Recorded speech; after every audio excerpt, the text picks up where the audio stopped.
नमस्कार, मैं रवीश कुमार। हम सब मीडिया से घिरे हुए समाज में रहते हैं। आम जीवन में तमाम मुद्दों के साथ साथ मीडिया भी एक मुद्दा रहता ही है।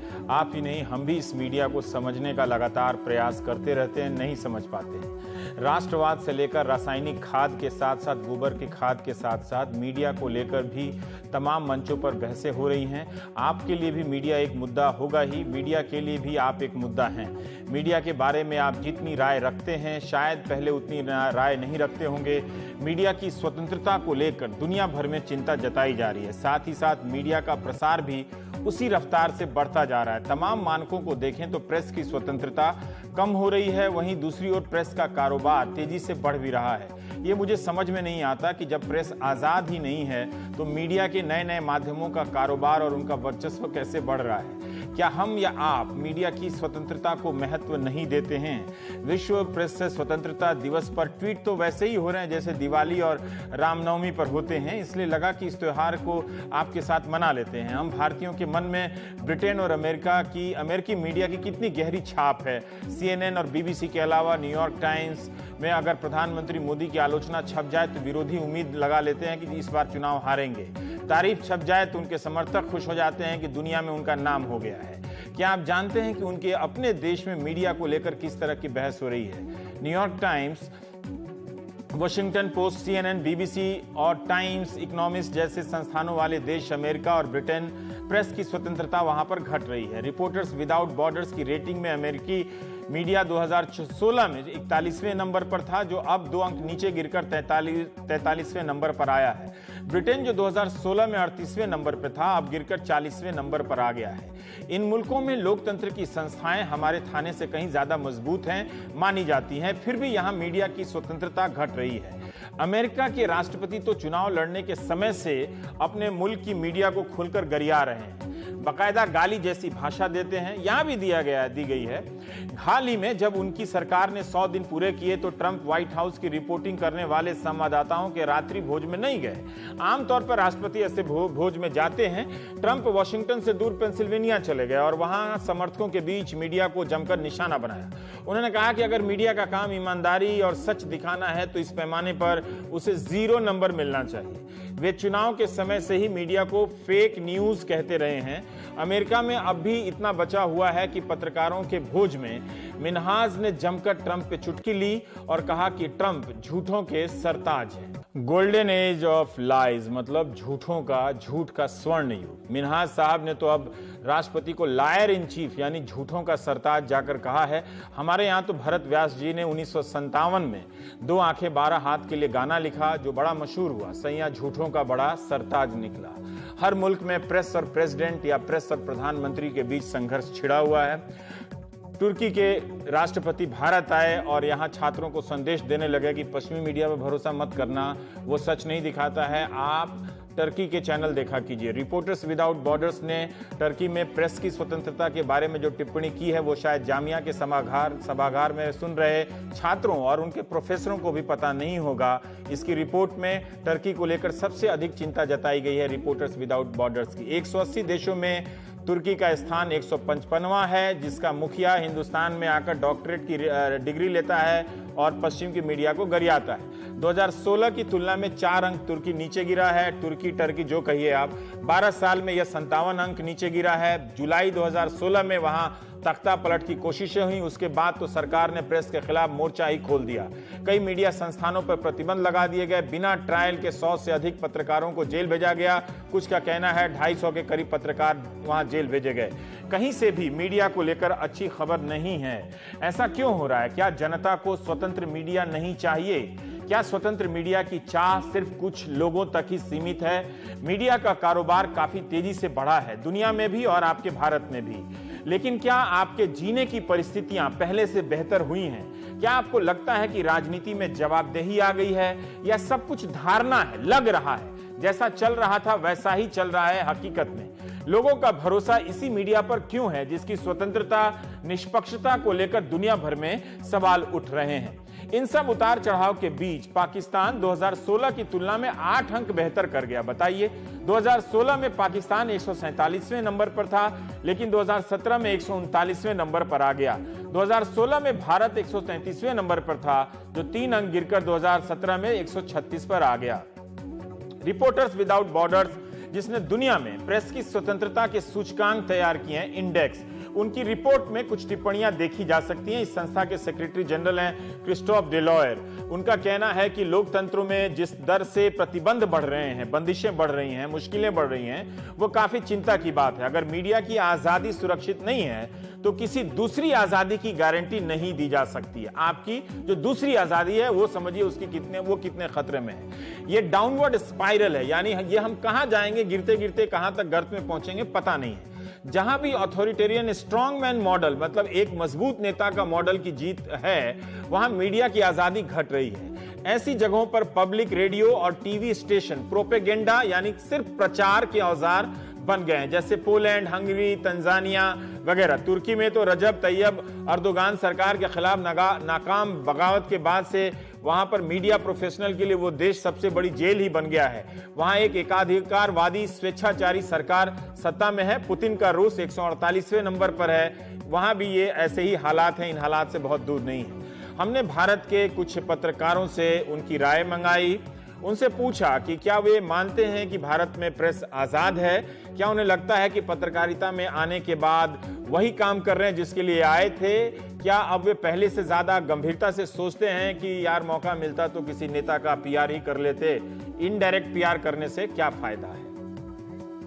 हिंदुस्तान में पत्रकारिता एक तरीके से खतरे में है, और खतरे में इसलिए है क्योंकि एक तो संविधान के दायरे में अगर देखें, जैसे अमेरिका में संविधान में फर्स्ट अमेंडमेंट जो है वो पत्रकारों को हौसला बढ़ाता है और उनको कानूनी हक भी देता है कि जब भी वो कुछ पत्रकारिता करना चाहते हैं तो उसमें कोई दबाव या किसी तरह का अड़चन ना आए।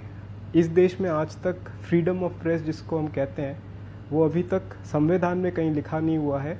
सिर्फ आर्टिकल 19(1) जो कि फ्रीडम ऑफ स्पीच है, फंडामेंटल राइट है, उसके दायरे में देखा जाता है। इससे क्या हुआ है, पत्रकारिता जिस हालत में है, हर तरह के इन्फ्लुएंसेस आते हैं। कभी सरकार की तरफ से दबाव आता है तो कभी कॉर्पोरेट इंटरेस्ट से दबाव आता है। तो पत्रकार जो है और पत्रकारिता जो है जिस तरीके से वो काम करना चाहती है वो कर नहीं पाती। देखिए, ऐसा तो नहीं है कि कोई कानून बना है प्रेस की फ्रीडम को रोकने के लिए, लेकिन जो माहौल बन गया है वो एक भय का बन गया है। और ये जो डर का माहौल है, इससे ओनर से लेके चीफ एडिटर से लेके एडिटर से लेके चीफ रिपोर्टर से लेके जो रिपोर्टर है उसके ऊपर लगता है अगर लोगों से बात करो तो दबाव है। और जो डिफरेंसेस हैं मुझे लगता है वो सबसे बड़ी कैजुअलिटी बन गए, डिसेंट और डिफरेंसेस। अगर आप डिफर करते हैं तो आपको क्या एंटी नेशनल माना जाएगा। समकालीन भारत में और अभी की राजनीति का प्रश्न है, विशेषकर नरेंद्र मोदी की सरकार बनने के बाद, तो मुझे लगता है कि प्रेस की स्वतंत्रता अबाधित रूप से कायम है। इलेक्ट्रॉनिक मीडिया और प्रिंट मीडिया पूरी स्वच्छंदता के साथ सरकार की आलोचना कर रही है, सरकार उसका जवाब दे रही है। यह मुझे लगता है स्वस्थ लोकतंत्र की जो परंपरा है अपने देश में रही है उसका एक अच्छा उदाहरण है, और उसी का यह एक काल है। प्रेस आज़ाद है, उसके लिए तो आज़ादी की पहले डेफिनेशन करनी पड़ेगी, पर जो आपका क्वेश्चन है अगर उसका एक वर्ड में जवाब हो, नहीं। कुछ एरियाज़ हैं जिस पे बिल्कुल भी प्रेस की आज़ादी नहीं है। जैसे अगर आप कश्मीर चले जाइए या सेंसिटिव एरियाज़ में चले जाइए, या उन विषयों पे आप कवरेज करिए, जैसे माइनिंग है जहाँ पे माफिया इन्वॉल्व है, या आप बहुत ज़्यादा किसी पॉलिटिशियन की पर्सनल चीज़ों को कवरेज करें, तो वहाँ पे आज़ादी नहीं है। पर अगर आप इश्यूज़ पे लिखते हैं तो मेरा जहाँ तक ख्याल है उसमें अभी भी आप लिख सकते हैं। कुछ सहाफ़ी, कुछ पत्रकार सरकार के नाम कसीदे पढ़ने लग गए हैं। ऐसी खबरें आती हैं कि भाई योगी आदित्यनाथ के कुत्ते ने उनका स्वागत किया या उनकी गाय ने उनका स्वागत किया। दूसरी तरफ एक चैनल है जो सरकार के खिलाफ जितनी आवाजें उठती हैं उन्हें ना सिर्फ कुचलने की कोशिश करता है बल्कि उन्हें गद्दार करार देता है। सरकार की तरफ से जो दमन हो रहा है या पार्टियों की तरफ से जो दमन हो रहा है, उनसे कहीं ज्यादा खतरे की बात यही है कि पत्रकार खुद अपना फर्ज नहीं निभा रहे हैं। आज के दौर में जो आज की हुकूमत है वो एक कंप्लीटली इनटॉलरेंट है टूवर्ड्स डाइसेंट। वो बिल्कुल अपने खिलाफ कोई भी आवाज हो उसको बिल्कुल कुचल देते हैं, और जो मीडिया है वो तकरीबन पूरी तरह से कंट्रोल में आ गया है, कुछ पॉलिटिकल कंट्रोल की वजह से और कुछ कॉरपोरेट जो कंट्रोल है। मीडिया आपको बुनियादी सवालों से काट रहा है। मीडिया आपको उस तरह के सतही सवालों में उलझाने की कोशिश कर रहा है जो सवाल आप खुद कुछ समय देकर हल कर सकते हैं, लेकिन नहीं, क्योंकि हमने सोचना छोड़ दिया है, हमने पेन लेना सोच दिया है, और एक तरह से हम टेंडर थिंकिंग प्रोसेस में है, यानी हम सोचने का भी ठेका किसी और को दे दिया है। ये स्थिति इसलिए इतनी ज्यादा खराब, बदतर होती चली जा रही है। हम अपने हिस्से का सोचना शुरू करेंगे। जिस दिन हमारे शब्द होंगे, हमारी भाषा होगी, हमारी जुबान होगी, आपको लगेगा कि मीडिया हमारे साथ बड़ी ज्यादती कर रहा है, और जिसे वो लोकतंत्र का चौथा स्तंभ हम और आप कहते आए हैं, वो लोकतंत्र का चौथा स्तंभ तो दूर दूर तक नहीं है, एक मेटाफर है, वो हमारे साथ भी नहीं है और हमारे खिलाफ हमें खड़ा करने का काम कर रहा है। कभी आपने सोचा है कि अगर प्रेस भीड़ की भाषा बोलने लगे, सरकार की भाषा बोलने लगे तो आपका क्या नुकसान होगा? आप कोशिश करेंगे तो बहुत आसानी से समझ भी सकते हैं। भारत में एक काम बहुत चालाकी से हो रहा है। राष्ट्रवाद की आड़ में पत्रकारिता अपनी चमचागिरी छिपा रही है। चमचागिरी को राष्ट्रवाद का रूप देकर वो सामने आ रहे हैं। पत्रकार का काम संदेह और सवाल करना है, तो आजकल आप देखेंगे कि सवाल करने वालों को किस तरह से निशाना बनाया जाता है। लोकतंत्र के लिए जितना मीडिया की स्वतंत्रता जरूरी है, उतना ही विपक्ष की मौजूदगी भी। भारत की पत्रकारिता में आए दिन इन दिनों विपक्ष का मजाक उड़ाया जाता है। उनके नेताओं पर किस तरह से निशाने साधे जाते हैं ये आप देखेंगे, और उन्हें कितनी जगह मिलती है। जब मिलती है इस तरह के बहस वाले कार्यक्रम में तो किस तरह से मिलती है। उनकी घेराबंदी इस तरह से हो रही है जैसे वो विपक्ष में नहीं, जैसे सरकार में हो और सारी पत्रकारिता उन्हीं के खिलाफ हो रही है। विपक्ष के खिलाफ प्रेस अतिरिक्त रूप से हमलावर है। ये सब आप खुद भी नोटिस कर सकते हैं। राष्ट्रपति ओबामा ने जब अपना पद छोड़ा तो प्रेस के लिए एक बात कही, you are not suppose to be sycophants, you are suppose to be sceptics. मतलब पत्रकार का काम चमचा होना नहीं है, उसका काम सवाल करना है। ये उस देश के राष्ट्रपति का कहना है जिस देश में फर्स्ट अमेंडमेंट के तहत प्रेस को काफी अधिकार मिला हुआ है। तो सोचिए वहां स्थिति कितनी खराब है कि उसके राष्ट्रपति को कानून मिलने के बाद भी कहना पड़ रहा है कि आप चमचे नहीं हैं, आपका काम है संदेह पैदा करना। ओबामा ने 8 साल के कार्यकाल में 165 प्रेस कॉन्फ्रेंस की, हर साल के हिसाब से 20। क्या भारत में आप किसी राष्ट्रपति या प्रधानमंत्री या किसी मुख्यमंत्री के बारे में ऐसा जानते हैं जो साल में 20 प्रेस कॉन्फ्रेंस करते हों जहां खुलकर सवाल जवाब होते हों? मुझे तो ध्यान नहीं आ रहा। राष्ट्रपति ट्रंप प्रेस का मजाक उड़ाते हैं, उनके बीच जाने की बजाय अपने समर्थकों के बीच जाकर प्रेस पर हमला बोलते हैं। इस तरह से लोगों को भी प्रेस के खिलाफ भिड़ाया जा रहा है, और यही हो रहा है दुनिया भर में। ताकतवर नेता चालाकी से लोगों को प्रेस के खिलाफ भड़का रहे हैं। हमारे यहां तो अब दोस्त यार भी सलाह देते हैं कि छोड़ो, क्यों पत्रकारिता का लोड लेते हो, ज्यादा किसी से मत भिड़ो, देश चलता रहेगा। लेकिन अमेरिका के पत्रकारों ने मिलकर राष्ट्रपति ट्रंप को एक लंबा खत लिख दिया। इस पर हमने प्राइम टाइम में तब चर्चा की थी, तब भी कहा था कि अगर इस पत्र को हिंदी, बांग्ला, मराठी, उर्दू में अनुवाद करके तमिल, तेलुगु में अखबार पहले पन्ने पर छाप दें तो मेरा यकीन है कि पत्रकारों से पहले आप पाठकों और दर्शकों में बदलाव आ जाएगा, और आप सोचेंगे कि जो 1000 रुपया अखबार खरीदने में या टीवी चैनल देखने में या डेटा पैक में खर्च कर रहे हैं वो जायज हो रहा है कि नहीं हो रहा है। तो वो अमेरिकन प्रेस कोर अमेरिका के एक पत्रकारों का बड़ा संगठन है जिसका सेंटर है न्यूयॉर्क के कोलंबिया यूनिवर्सिटी के भीतर। हर तरह के न्यूज संगठन और विचारधारा के इसमें पत्रकार हैं। तो उन्होंने चिट्ठी लिखी कि आदरणीय निर्वाचित राष्ट्रपति जी, आपके कार्यकाल के शुरू होने के अंतिम दिनों में हमने अभी ही साफ कर देना सही समझा कि हम आपके प्रशासन और अमेरिकी प्रेस के रिश्तों को कैसे देखते हैं। हम मानते हैं कि दोनों के रिश्तों में तनाव है। रिपोर्ट बताती है कि आपके प्रेस सचिव व्हाइट हाउस से मीडिया के दफ्तरों को बंद करने की सोच रहे हैं। आपने खुद को कवर करने से कई न्यूज संगठनों को बैन किया है। आपने ट्विटर पर नाम लेकर पत्रकारों पर ताने कसे हैं, धमकाया है। अपने समर्थकों को भी ऐसा करने के लिए कहा है। आपने एक रिपोर्टर का यह कहकर मजाक उड़ाया कि उसकी बातें इसलिए अच्छी नहीं लगी कि वह विकलांग है अपने प्रशासन तक रिपोर्टर की पहुंच समाप्त कर आप गलती करने जा रहे हैं। हम सूचना हासिल करने के तरह तरह के रास्ते खोजने में माहिर हैं। आपने अपने अभियान के दौरान जिन न्यूज संगठनों को बैन किया, उनकी कई रिपोर्ट बेहतरीन रही। हम इस चुनौती को स्वीकार करते हैं। पत्रकारिता के नियम हमारे हैं, आपके नहीं। आप चाहें तो आपके अधिकारियों से ऑफ रिकॉर्ड बात करें या ना करें। हम चाहें तो ऑफ रिकॉर्ड ब्रीफिंग में आए या ना आए। अगर आप ये सोचते हैं कि रिपोर्टर को चुप करा देने या भगा देने से स्टोरी नहीं मिलेगी तो आप गलत हैं। हम आपका पक्ष लेने का प्रयास करेंगे राष्ट्रपति जी, लेकिन हम सच्चाई को तोड़ने मरोड़ने वालों को जगह नहीं देंगे।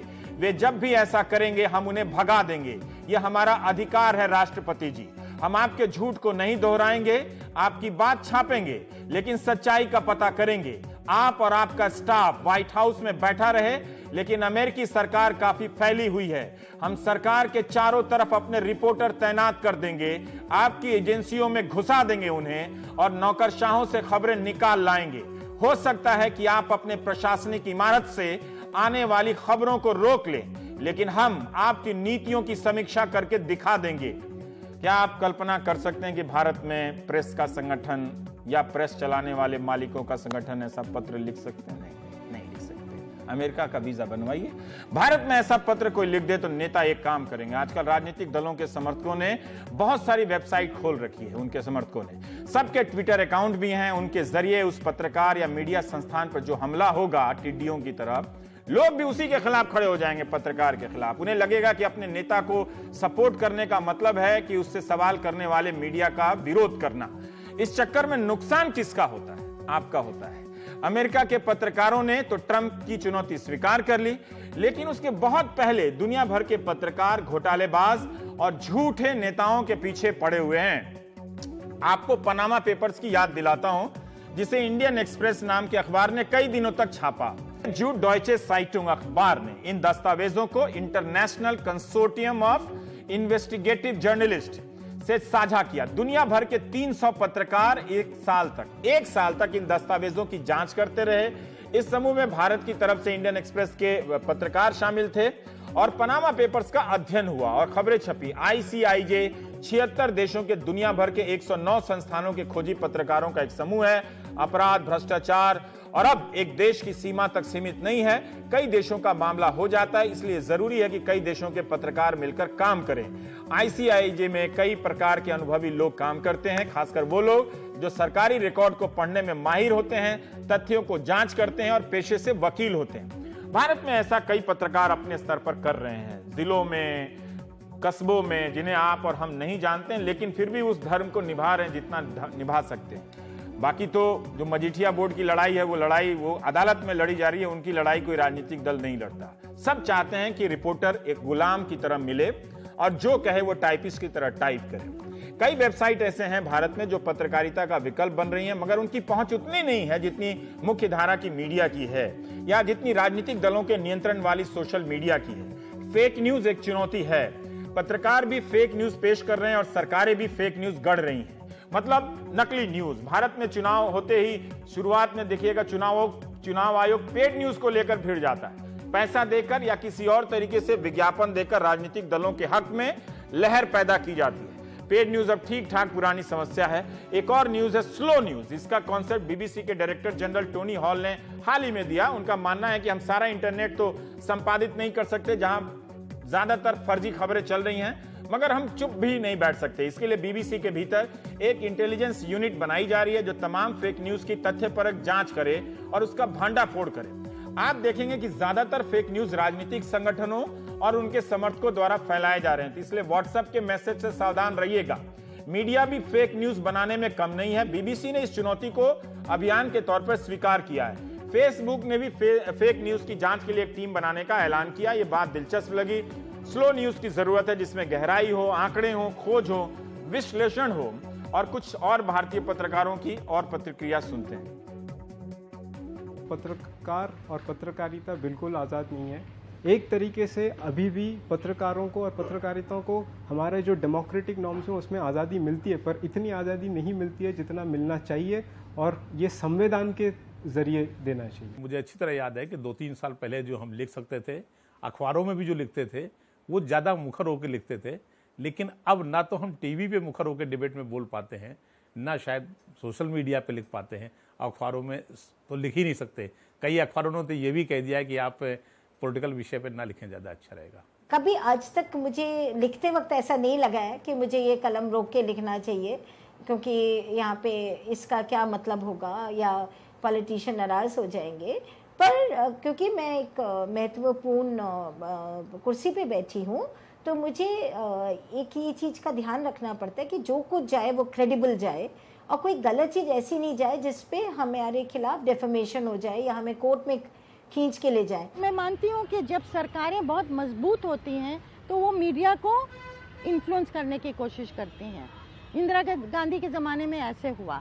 आज भी सरकार बहुत मजबूत है, और ये एक विडंबना है कि जब सरकारें कमज़ोर हुई हैं, कोalition का दौर आया है, तो सबसे ज़्यादा खुलापन था, सबसे ज़्यादा लीक्स थे। तो मीडिया का एक गोल्डन एज जो आप बात कर रहे हैं उस ज़माने में था। ये एक विडंबना है। किस पत्रकार ने या किस समाचार घराने ने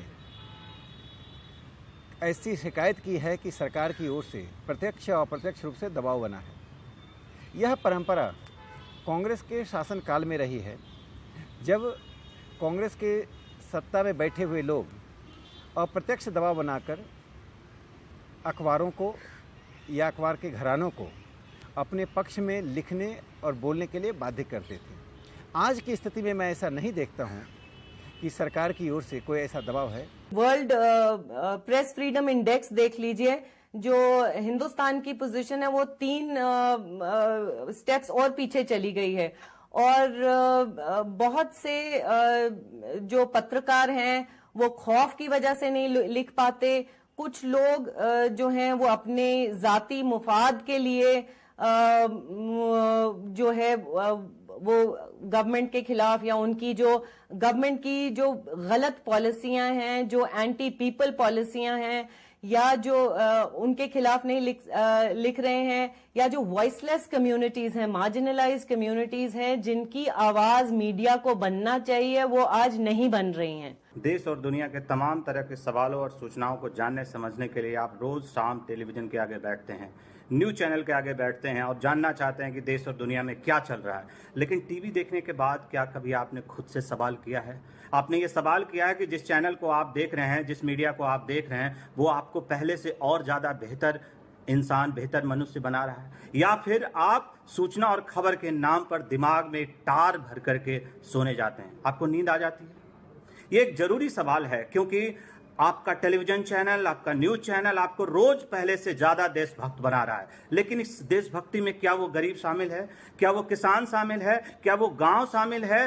क्या वो हाशिए के लोग, वो दबे कुचले लोग शामिल हैं? क्या आपका वो पड़ोसी शामिल है जिससे रोज मुलाकात होती है, हाय हेलो होती है? आप सवाल खुद से पूछिए, आप पाएंगे कि आपके आसपास की दुनिया से आपको यही टेलीविजन चैनल धीरे धीरे नफरत करना सिखा रहे हैं।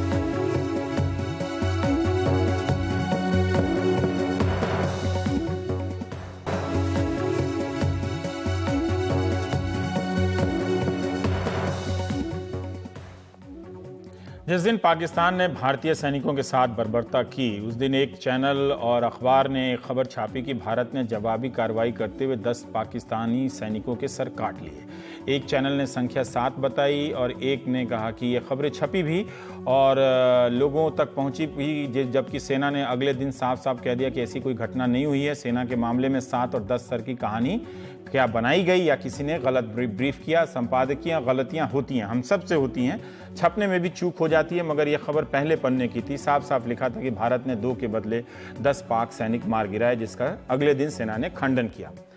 एक गलती मंगलवार के प्राइम टाइम में मुझसे भी हुई, उस गलती में 2 गलती हुई। कई अखबारों ने खबर छापी कि रेलवे में 972 रुपये 972 में 100 ग्राम दही खरीदा गया। यह सूचना आरटीआई से मिली थी, इसलिए हमने भी इस खबर को दिखाया कि रेलवे ने जब जांच की तो पाया कि अधिकारियों ने ही आरटीआई में गलत जानकारी दी और इन अधिकारियों को सस्पेंड कर दिया गया है। और हमने ये खबर दिखाई, तब तक रेलवे की प्रतिक्रिया का मुझे पता नहीं था। फिर ये गलती हुई मुझसे, रेलवे अधिकारियों ने आरटीआई को गलत जानकारी दी, फिर वो खबर अखबार में, फिर अखबार से, फिर आरटीआई के जरिए हमारे शो में। और हमने दूसरी गलती ये की 972 की जगह 9720, मुझे लगता है चश्मे की ज़रूरत है, वो लिखा है। ऐसी गलती करने के लिए माफ़ी मांगने में मुझे कोई संकोच नहीं है। लेकिन ये फेक न्यूज़ नहीं है। फेक न्यूज़ वो है जिसे आजकल कई तरह से आपके बीच पहुंचाया जा रहा है, खासकर ये व्हाट्सएप से।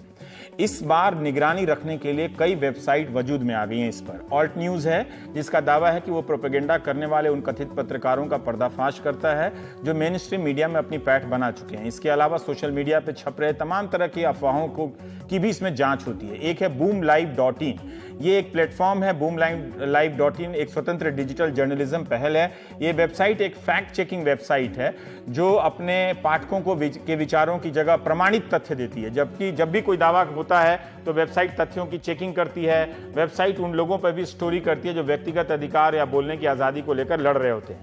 मीडिया के बारे में आपको समझ के लिए आपको thehoot.org पर जाना चाहिए। यहाँ पर आपको मीडिया की नैतिकता, प्रेस की आज़ादी को लेकर अच्छे लेख मिलेंगे। मीडिया को समझने में मदद मिलेगी। हूट खबरों की सटीकता, संतुलन की जानकारी, सेंसरशिप और जिम्मेदारी जैसे पहलुओं की पड़ताल करती है। मीडिया विजिल एक ऐसी हिंदी में वेबसाइट है जिसकी टैगलाइन है comment is free but facts are sacred, यानी आप जो चाहे टिप्पणी करें लेकिन जो तथ्य है वो सही रहे और तथ्य रहे, उससे छेड़छाड़ ना हो। हमने ऑल्ट न्यूज़ के प्रतीक सिन्हा और मीडिया विजिल के पंकज श्रीवास्तव से उनकी राय मंगाई। जो सिर्फ एक टीआरपी के फॉर्मूला में जो फिट होता है, जैसे कि अगर कोई जवान सरहद पे मर जाता है, हम लोग सबको जवान के प्रति बहुत सहानुभूति है, मगर जितने जवान मरते हैं इस देश में उतने ही सफाई कामदार नाली में मरते हैं, मगर उन लोगों की कोई बात नहीं होती। तो जो टीआरपी के फॉर्मूला में बैठता है वही बात ज्यादा होती है। मीडिया विजिल जैसे जो उपक्रम हैं उनकी ज़रूरत यूँ है कि जिस तरह से इस समय मीडिया काम कर रहा है उससे लगता ही नहीं कि हमें जो सूचना का अधिकार है हमारा, जो हमें सूचनाएं मिलनी चाहिए यानी आम जनता को मिलनी चाहिए, वो मिल रही हैं। तो एक तरफ तो सूचनाएं मिल नहीं रही हैं, दूसरी तरफ सूचनाएं आमतौर पर गलत भी बताई जा रही हैं लगातार लोगों को। तो मीडिया विजिल का काम ये है कि जो लोग खबरों में मिलावट कर रहे हैं उन पर नज़र रखें और लोगों को ये बताएं कि दरअसल खबर सही क्या है।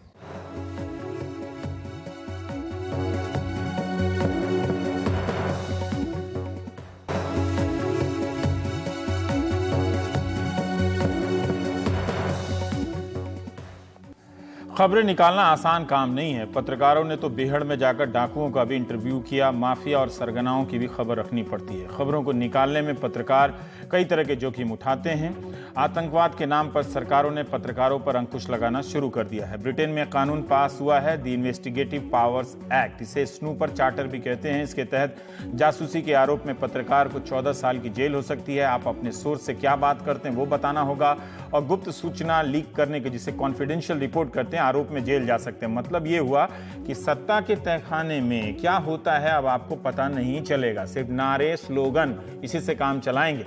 भारत में भी पत्रकारों पर इस तरह के भारत में मुकदमे हो रहे हैं। दरअसल कितना उदाहरण देते, 1 घंटा कम पड़ जाता और फिर आप भारत के बारे में तो जानते ही हैं कि मीडिया कितना स्वतंत्र है। दी हूट ने प्रेस स्वतंत्रता दिवस पर एक रिपोर्ट जारी की है जिसके अनुसार जनवरी 16 से अप्रैल 17 के बीच पत्रकारों पर 52 जानलेवा हमले हुए हैं। गृह मंत्रालय की एक रिपोर्ट है, इसी साइट पर इसका जिक्र है कि 2014 से 15 के बीच गृह राज्य मंत्री अहीर साहब का बयान है कि 142 हमले हुए हैं पत्रकारों पर। बस्तर जैसी जगह से रिपोर्ट करना आसान नहीं है। पत्रकार पुलिस और नक्सलियों के बीच फंस जाता है और इस जंग के बीच उसके सामने चुनौती होती है कि वो आदिवासियों के साथ हो रहे जुल्म की खबरों की भी रिपोर्ट करे, मगर सुरक्षा एजेंसियों के निशाने पर वो आ जाता है। पिछले 2 साल में बस्तर में ऐसे कई पत्रकारों को जेल भेजा गया जो ऐसी ही कहानियां बाहर ला रहे थे। उन्हीं में से एक है संतोष यादव जो 17 महीने बाद जमानत पर बाहर आए हैं। उनसे बात की हमारे सहयोगी हृदय जोशी ने।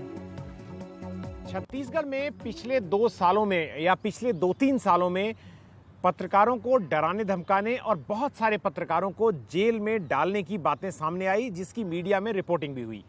ये पत्रकार ऐसे लोग थे जो आदिवासी मामलों की रिपोर्टिंग कर रहे थे, उन कमजोर लोगों की कहानियां सामने ला रहे थे जो कहीं दबी रह जाती हैं और मुख्यधारा की मीडिया में या कहें जो मीडिया शहरों में दिखाई देता है, बड़े शहरों में जिन्हें लोग देखते हैं, वो कहानियां वहां दिखाई नहीं देती। मेरे साथ बातचीत करने के लिए इस वक्त संतोष यादव हैं, जो 17 महीने बाद जेल से बाहर आए हैं जमानत पर। संतोष, आप जो है कोई 17 महीने जेल में रहे छत्तीसगढ़ में, आप पर मुख्य आरोप क्या था जिसकी वजह से आपको जेल में डाला गया? मुख्य आरोप तो ये था कि मैं गिरम 3 में जिस जगह फायरिंग हुई थी, मतलब आप कह रहे हैं कि बस्तर में जिस जगह माओवादियों ने हमला किया था, फायरिंग की थी, उस जगह की? जी, माओवादी द्वारा हमला किया गया था कि एसटीएफ के ऊपर, जवानों के ऊपर, जिसमें एक जवान शहीद हुआ था। उस केस में मुझे इन्वॉल्व किया गया। पुलिस ने क्या कहा, आपके ऊपर आरोप क्या लगाया? आरोप ये लगाया कि आप नक्सलियों के साथ थे और साथ में रहकर आपने जो वारदात को अंजाम दिया है। आप वहां पर ऐसा क्या कर रहे थे, या और पत्रकार ऐसा क्या कर रहे हैं जिसकी वजह से जेल में डाला जा रहा है? सामाजिक कार्यकर्ता कह रहे हैं कि गलत काम मतलब पुलिस कर रही है, सरकार कर रही है। आप लोग वहां पर क्या कर रहे हो? अगर अंदर की न्यूज हम बाहर निकाल के जो लेके आते हैं, दूर दराज के, तो ये अक्सर कई पत्रकारों पे शक के दायरे पे डाल दिया जाता है कि ये नक्सलियों द्वारा ही अंदर से खबर लेके आ रहे हैं। मेरे साथ भी वही हुआ। एक बाडरमू के गांव है, उसमें जहाँ फोर्स ने काफ़ी मारपीट किया हुआ था, तो कुछ गांव वाले को तो वहाँ से गिरफ्तार करके भी ले गया। जब मैं रिपोर्टिंग करने गया तो वो मुझे ये बोला गया कि आप ना जाए, आपके लिए अच्छा नहीं होगा। छत्तीसगढ़ में लगातार एक के बाद एक जो पत्रकार अंदर हुए, वहाँ कैसा माहौल है पत्रकारों के बीच में? क्या डर वहाँ इतना घर कर गया है कि लोग अब पत्रकारिता करना ही छोड़ रहे हैं? उन्हें डर है कि हर पत्रकार को नक्सली बता देगी पुलिस? जी, और जो भी पत्रकार अगर वो गांव से कोई न्यूज़ अंदर के दूर दराज की जो भी न्यूज़ लेके आते हैं, वो उनको शक के दायरे में ही देखा जाता है। अक्सर ये अगर दूर दराज अगर नहीं जाओ, या शहर की या तो फिर जगदलपुर की थोड़ी सी अगर दूर अंदर चले जाए, तो ये काफ़ी परेशानी का सामना करना पड़ता है कि ये नक्सलियों के द्वारा रिपोर्टिंग किया जा रहा है। और ये अगर रिपोर्टिंग ना किया जाए तो नक्सली द्वारा ही ये भी कहा जाता है कि ये पुलिस के प्रतिनिधि हैं, और पुलिस ये भी मानती है कि नहीं, ये नक्सलियों के प्रतिनिधि हैं। पत्रकार भी वहाँ फंस गए हैं बीच में? ये दोनों फंस गए हैं बीच में। नहीं, मैं आपसे पूछना चाहता हूँ कि आप जेल में रहे, मुझे प्रभात जो हैं, जो आपके बाद उनको भी जेल में डाला गया, तो उन्होंने बताया कि जेल के हालात बहुत खराब हैं वहाँ पर। बहुत ही ज़्यादा। क्या देखा जेल के अंदर? और जेल में अब एक तो मेडिकल सुविधा वहाँ नहीं है, जब दवाई इलाज नहीं मिलता, इलाज की नहीं, ना खाने पीने की व्यवस्था नहीं। ये खास छत्तीसगढ़, जगदलपुर की बात कर रहा हूँ मैं। और लोगों के साथ वहाँ क्या होता है जेल के अंदर? उनके क्या रहने की व्यवस्था ठीक है, इलाज की व्यवस्था ठीक है? जेलें क्या बहुत ज़्यादा क्राउडेड हैं, कैसे हाल में? जहाँ 25 एक वार्ड में 25 कैदी या 25 वो रह सकते हैं, उसमें 150 ऐसे बंदी डाला जाता है। 6 गुना। तो वो कंफर्टेबल नहीं है कि हम सो सके या बात कर सके या कुछ कर सके। ये मुझे बताएं कि कैसे कैसे वहाँ पर लोग हैं? क्या गरीब लोग हैं जिनकी जमानत नहीं हो पाती है? किस आर्थिक दर्जे के लोग वहाँ पर हैं? आदिवासी जो वहाँ जो हैं वो काफ़ी गरीब हैं ऐसे। और कहीं और जेल में ये देखा गया है कि सबसे ज़्यादा तो छोटे उम्र के नाबालिग जो हैं वो सबसे ज़्यादा दिखेंगे, और जो आदिवासी हैं जिनके पास रहने के लिए, खाने के लिए कपड़ा नहीं या खाना नहीं, वो सबसे ज़्यादा छत्तीसगढ़ में जेल में मिलेंगे। जेल में ज़्यादातर पड़े हुए हैं जो 2 साल, 3 साल, 4 साल, 5 साल ऐसे पड़े हुए हैं। आप पत्रकारिता में वापस लौटोगे, मतलब दोबारा से रिपोर्टिंग करोगे वहाँ पर, या नहीं करोगे? अब कभी तो ये डर लगता है, कभी ये भी लगता है कि हाँ मैं करूँ, और कभी ये लगता है कि मुझे जब अंदर की जब देखने जाता हूँ तो बुरी हालात हैं, तो इन्हें बाहर निकालूं, तो मैं पत्रकारिता ही करते रहूं, ऐसा ख्याल आते हैं। आखिर में मैं आपसे पूछना चाहता हूं कि क्या आपको वहां पर इंसाफ की उम्मीद है? क्योंकि बहुत सारे लोगों पर मुकदमे हैं, बहुत सारे लोग आप कह रहे हैं कि जेल में हैं, उनकी बेल नहीं हो पा रही है। आपको इंसाफ की उम्मीद है कि आपको देखिए इंसाफ मिलेगा? अगर 10 साल 5 साल के बाद इंसाफ मिल रहा है, तो ये 5 साल जो गया हुआ है आदमी जब अंदर हो जाता है तो उसकी स्थिति, आर्थिक स्थिति इतनी ख़राब हो जाती है। आपको एक मेरी बात बता दूं कि मेरी स्थिति इतनी ख़राब है कि मेरी घर टूट गए, अपने बच्चे अपने अभी पहचानने के लिए भी इनकार करते हैं कि कौन है। तो ये जब बात आती है तो बड़ा दुख लगता है। और 5 साल के बाद जब निर्णय होगा या कुछ होगा तो शायद ये जो 5 साल जेल में काटे हैं इंसाफ मिलता भी है या कुछ अंदर रह के या कुछ कर, तो ये अंदर बाहर आने के बाद ये बनाना और आर्थिक स्थिति सुधारना बहुत परेशानी हो जाती है।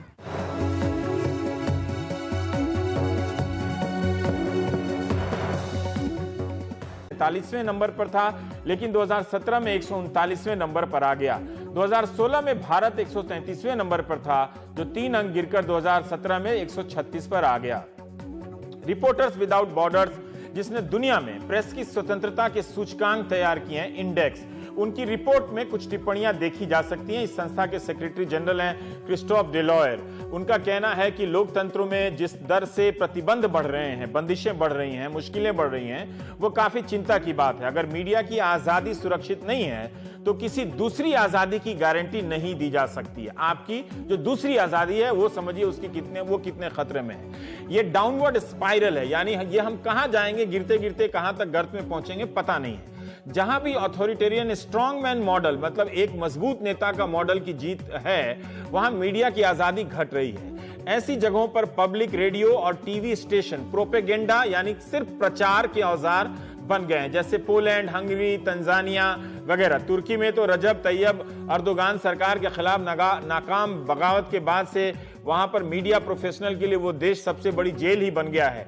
वहां एक एकाधिकारवादी स्वेच्छाचारी सरकार सत्ता में है। पुतिन का रूस 148वें नंबर पर है, वहां भी ये ऐसे ही हालात हैं, इन हालात से बहुत दूर नहीं है। हमने भारत के कुछ पत्रकारों से उनकी राय मंगाई, उनसे पूछा कि क्या वे मानते हैं कि भारत में प्रेस आजाद है, क्या उन्हें लगता है कि पत्रकारिता में आने के बाद वही काम कर रहे हैं जिसके लिए आए थे, क्या अब वे पहले से ज्यादा गंभीरता से सोचते हैं कि यार मौका मिलता तो किसी नेता का पीआर ही कर लेते, इनडायरेक्ट पीआर करने से क्या फायदा है। हिंदुस्तान में पत्रकारिता एक तरीके से खतरे में है, और खतरे में इसलिए है क्योंकि एक तो संविधान के दायरे में अगर देखें, जैसे अमेरिका में संविधान में फर्स्ट अमेंडमेंट जो है वो पत्रकारों को हौसला बढ़ाता है और उनको कानूनी हक भी देता है कि जब भी वो कुछ पत्रकारिता करना चाहते हैं तो उसमें कोई दबाव या किसी तरह का अड़चन ना आए। इस देश में आज तक फ्रीडम ऑफ प्रेस जिसको हम कहते हैं वो अभी तक संविधान में कहीं लिखा नहीं हुआ है। सिर्फ आर्टिकल 19(1) जो कि फ्रीडम ऑफ स्पीच है, फंडामेंटल राइट है, उसके दायरे में देखा जाता है। इससे क्या हुआ है, पत्रकारिता जिस हालत में है, हर तरह के इन्फ्लुएंसेस आते हैं। कभी सरकार की तरफ से दबाव आता है तो कभी कॉर्पोरेट इंटरेस्ट से दबाव आता है। तो पत्रकार जो है और पत्रकारिता जो है जिस तरीके से वो काम करना चाहती है वो कर नहीं पाती। देखिए, ऐसा तो नहीं है कि कोई कानून बना है प्रेस की फ्रीडम को रोकने के लिए, लेकिन जो माहौल बन गया है वो एक भय का बन गया है। और ये जो डर का माहौल है, इससे ओनर से लेके चीफ एडिटर से लेके एडिटर से लेके चीफ रिपोर्टर से लेके जो रिपोर्टर है उसके ऊपर लगता है, अगर लोगों से बात करो तो दबाव है। और जो डिफरेंसेस हैं, मुझे लगता है वो सबसे बड़ी कैजुअलिटी बन गए, डिसेंट और डिफरेंसेस। अगर आप डिफर करते हैं तो आपको क्या एंटी नेशनल माना जाएगा। समकालीन भारत में और अभी की राजनीति का प्रश्न है, विशेषकर नरेंद्र मोदी की सरकार बनने के बाद, तो मुझे लगता है कि प्रेस की स्वतंत्रता अबाधित रूप से कायम है। इलेक्ट्रॉनिक मीडिया और प्रिंट मीडिया पूरी स्वच्छंदता के साथ सरकार की आलोचना कर रही है, सरकार उसका जवाब दे रही है। यह मुझे लगता है स्वस्थ लोकतंत्र की जो परंपरा है अपने देश में रही है उसका एक अच्छा उदाहरण है, और उसी का यह एक काल है। प्रेस आज़ाद है, उसके लिए तो आज़ादी की पहले डेफिनेशन करनी पड़ेगी, पर जो आपका क्वेश्चन है अगर उसका एक वर्ड में जवाब हो, नहीं। कुछ एरियाज़ हैं जिस पे बिल्कुल भी प्रेस की आज़ादी नहीं है, जैसे अगर आप कश्मीर चले जाइए या सेंसिटिव एरियाज़ में चले जाइए या उन विषयों पे आप कवरेज करिए, जैसे माइनिंग है जहाँ पे माफिया इन्वॉल्व है, या आप बहुत ज़्यादा किसी पॉलिटिशियन की पर्सनल चीज़ों को कवरेज करें, तो वहाँ पे आज़ादी नहीं है। पर अगर आप इश्यूज़ पे लिखते हैं तो मेरा जहाँ तक ख्याल है उसमें अभी भी आप लिख सकते हैं। कुछ सहाफ़ी, कुछ पत्रकार सरकार के नाम कसीदे पढ़ने लग गए हैं। ऐसी खबरें आती हैं कि भाई योगी आदित्यनाथ के कुत्ते ने उनका स्वागत किया या उनकी गाय ने उनका स्वागत किया। दूसरी तरफ एक चैनल है जो सरकार के खिलाफ जितनी आवाजें उठती हैं उन्हें ना सिर्फ कुचलने की कोशिश करता है बल्कि उन्हें गद्दार करार देता है। सरकार की तरफ से जो दमन हो रहा है या पार्टियों की तरफ से जो दमन हो रहा है, उनसे कहीं ज्यादा खतरे की बात यही है कि पत्रकार खुद अपना फर्ज नहीं निभा रहे हैं। आज के दौर में जो आज की हुकूमत है वो एक कम्प्लीटली इंटॉलरेंट है टूवर्ड्स डाइसेंट। वो बिल्कुल अपने खिलाफ कोई भी आवाज हो उसको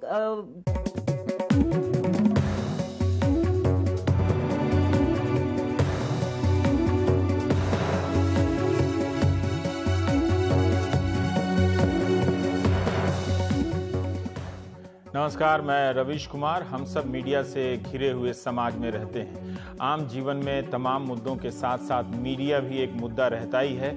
आप ही नहीं, हम भी इस मीडिया को समझने का लगातार प्रयास करते रहते हैं, नहीं समझ पाते हैं। राष्ट्रवाद से लेकर रासायनिक खाद के साथ साथ गोबर की खाद के साथ साथ मीडिया को लेकर भी तमाम मंचों पर बहसें हो रही हैं। आपके लिए भी मीडिया एक मुद्दा होगा ही, मीडिया के लिए भी आप एक मुद्दा हैं। मीडिया के बारे में आप जितनी राय रखते हैं शायद पहले उतनी राय नहीं रखते होंगे। मीडिया की स्वतंत्रता को लेकर दुनिया भर में चिंता जताई जा रही है। साथ ही साथ मीडिया का प्रसार भी उसी रफ्तार से बढ़ता जा रहा है। तमाम मानकों को देखें तो प्रेस की स्वतंत्रता कम हो रही है, वहीं दूसरी ओर प्रेस का कारोबार तेजी से बढ़ भी रहा है। ये मुझे समझ में नहीं आता कि जब प्रेस आज़ाद ही नहीं है तो मीडिया के नए नए माध्यमों का कारोबार और उनका वर्चस्व कैसे बढ़ रहा है।